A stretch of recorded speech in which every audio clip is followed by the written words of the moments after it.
बिस्मिल्लाहिर्रहमानिर्रहीम अस्सलाम वालेकुम। आज मैं आपको बनाना सिखाऊंगी चिकन मलाई बोटी।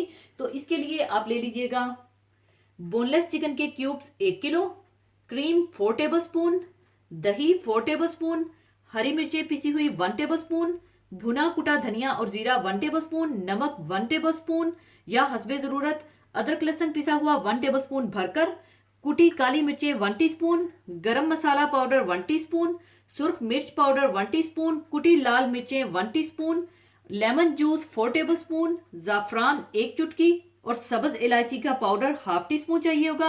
और ऊपर ब्रश करने के लिए चाहिए होगा तेल या मक्खन या देसी घी ले लीजिएगा। और मैं इसे सीखों पर लगाकर ग्रिल करूंगी। आप इसे पैन में भी बना सकते हैं, ओवन में भी बना सकते हैं।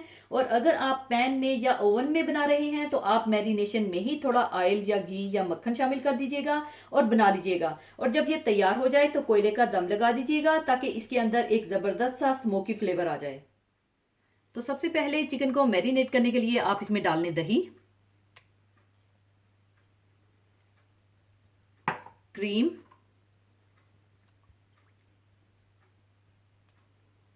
पिसा हुआ अदरक लहसुन,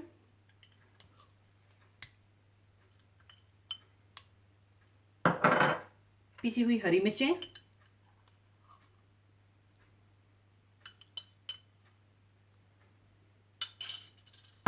भुना कुटा धनिया और जीरा, नमक, कुटी काली मिर्चें, लेमन जूस,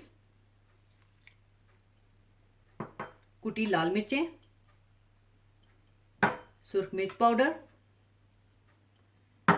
गरम मसाला पाउडर,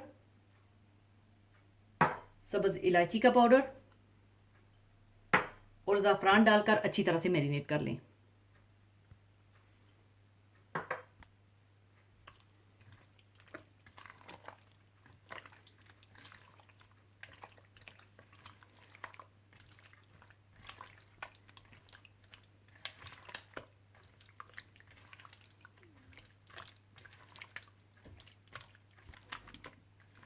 अच्छी तरह मैरिनेट करने के बाद आप इसे आधे घंटे से 1 घंटे के लिए कवर करके रख दें।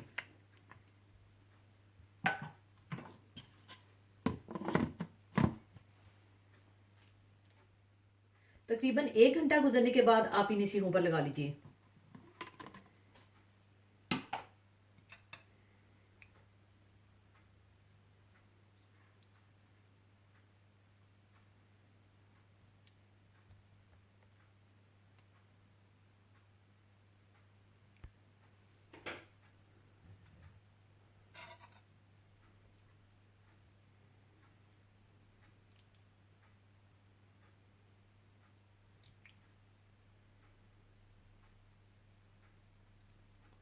और इसी तरह से आप सारी सीखों पर लगा लीजिए। चिकन को सीखों पर लगाने के बाद आप ग्रिल पर थोड़ा ऑयल लगा लीजिएगा ताकि चिकन इस पर चिपके ना, और चिकन मलाई बोटी को ग्रिल कर लीजिएगा।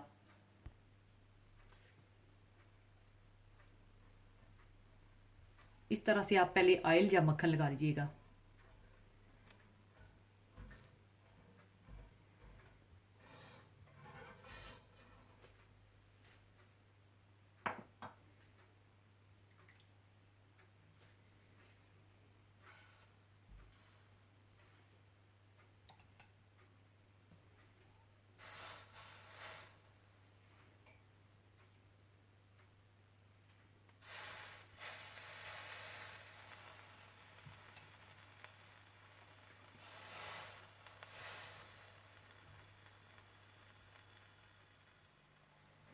जब एक साइड पक जाए तो आप इनकी साइड चेंज कर दीजिएगा और ऊपर ऑयल या मक्खन से ब्रश कर दीजिएगा।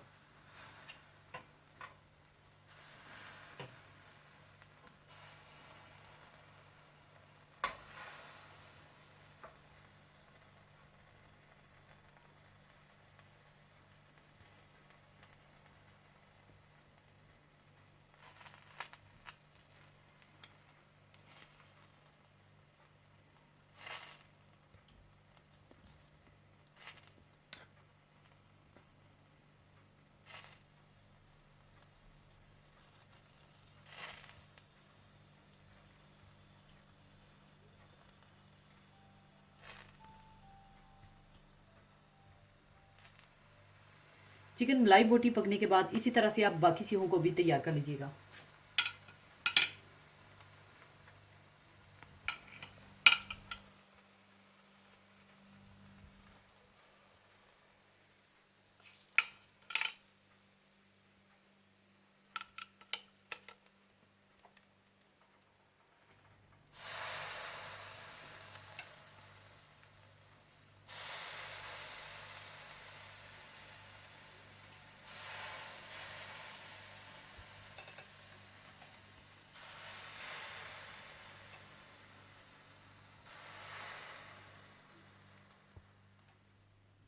लीजिए, बहुत मज़ेदार चिकन मलाई बोटी तैयार है। इसे आप नान या रोटी के साथ खाइए, या आप इसके रोल्स भी बना सकते हैं, या फिर पराठों में डालकर थोड़ी चटनी के साथ स्टफ करके भी खा सकते हैं। तो ज़रूर बनाइएगा और मुझे अपनी दुआओं में याद रखिएगा और मुझे अपने कमेंट्स ज़रूर दीजिएगा। और जाने से पहले एक हदीस पाक शेयर करना चाहूँगी। हदीस पाक इस तरह से है। हज़रत सहल बिन साद सादी रज़ी अल्लाह ताला अन्हु से रवायत है कि रसूलुल्लाह सल्लल्लाहु अलैहि वसल्लम की एक मजलिस में हाजिर था। उसमें आप सल्लल्लाहु अलैहि वसल्लम ने जन्नत का हाल बयान किया, यहाँ तक कि बेइंतहा तारीफ फरमाई। आखिर में फरमाया, जन्नत में ऐसी ऐसी नेमतें हैं जिन्हें किसी आंख ने नहीं देखा, ना किसी कान ने उनकी तारीफ सुनी है, ना ही उनका तसव्वुर किसी आदमी के दिल में पैदा हुआ है। फिर आप सल्लल्लाहु अलैहि वसल्लम ने ये आयत तलावत फरमाई, ये जन्नत उन लोगों के लिए है जिनके पहलू बिस्तरों से अलग रहते हैं, अपने रब को अजाब के डर से और सवाब की उम्मीद से पुकारते हैं, और जो रिज्क हमने उनको दिया है इसे अल्लाह की राह में खर्च करते हैं। कोई नहीं जानता उन नेमतों को जो उनकी आंखों को ठंडक पहुंचाने वाली हैं। इन्हें उनसे छुपा कर रखी गई ये नेमतें बदला हैं उन आमाल का जो वो दुनिया की जिंदगी में करते रहे हैं। कुरान मजीद और अहादीस मुबारक में जन्नत और जहन्नुम के बारे में बड़ी वाज़िया तफसीलात मिलती हैं। मसलन जन्नत के फल गोश्त शक्लो सूरत में इस दुनिया के फलों जैसे होंगे, लेकिन जायका और खुशबू में उनका कोई मुकाबला नहीं। जन्नत में भूख प्यास नहीं होगी। जन्नत की वुसअत ज़मीनों आसमान की वुसअत के बराबर है। जन्नत में बुढ़ापा और बीमारी नहीं है। अहली जन्नत के लिए इंतहाई खूबसूरत बीवियां होंगी जिनका हुस्न नाकाबिले बयान है। इसी तरह जहन्नुम की होलनाकियों का भी जिक्र है। मसलन जहन्नमियों के लिए आग का ओढ़ना और आग का बिछोना होगा। पीने के लिए जख्मों से बहने वाले खून और पीप का आमेजा दिया जाएगा। जहन्नुम की गहराई इस कदर है कि इसकी तह में मुसलसल 70 बरस तक इसमें गिरता चला जाएगा। इस तरह की और भी बातें कुरान और अहादीस में बयान की गई हैं, लेकिन उनकी पूरी और असली हकीकत का इल्म वहीं पहुंचकर होगा। लेकिन इन पर ईमान लाए बगैर कोई शख्स मुसलमान नहीं हो सकता। बाज जाहिर परस्तों के नज़दीक ये सब मजहबी लोगों की खाम ख्यालियाँ हैं, इसलिए कि जो चीज़ नज़र ना आए या अकल में ना आए इसको कैसे मान लिया जाए। हालांकि किसी बात का इनकार सिर्फ इसलिए कि वो नज़र नहीं आती या अकल में नहीं आती खुद इंतहाई कम अकली है। अगर अक्लो हवास ही मयार है तो आखिर वो क्या चीज़ है कि जिसके होने से एक इंसान जिंदा होता है और जिसकी अदम मौजूदगी एक तंदुरुस्त और तवाना इंसान को मौत से हमकनार कर देती है। क्या अक्लो हवास की मदद से कोई इसका इदराक कर सकता है? क्या वक्त जिसके शिकंजे में हर जान जकड़ी हुई है कोई इसका एहसास कर सकता है? कोई अकल इसकी वजाहत कर सकती है? अल्लाह रब्बुल इज़्ज़त हमें नेक अमाल करने की तौफीक अता फरमाए। आमीन। इसी के साथ मैं आपसे इजाज़त चाहूँगी। अपना बहुत ख्याल रखिएगा, दुआओं में याद रखिएगा। अल्लाह हाफिज़।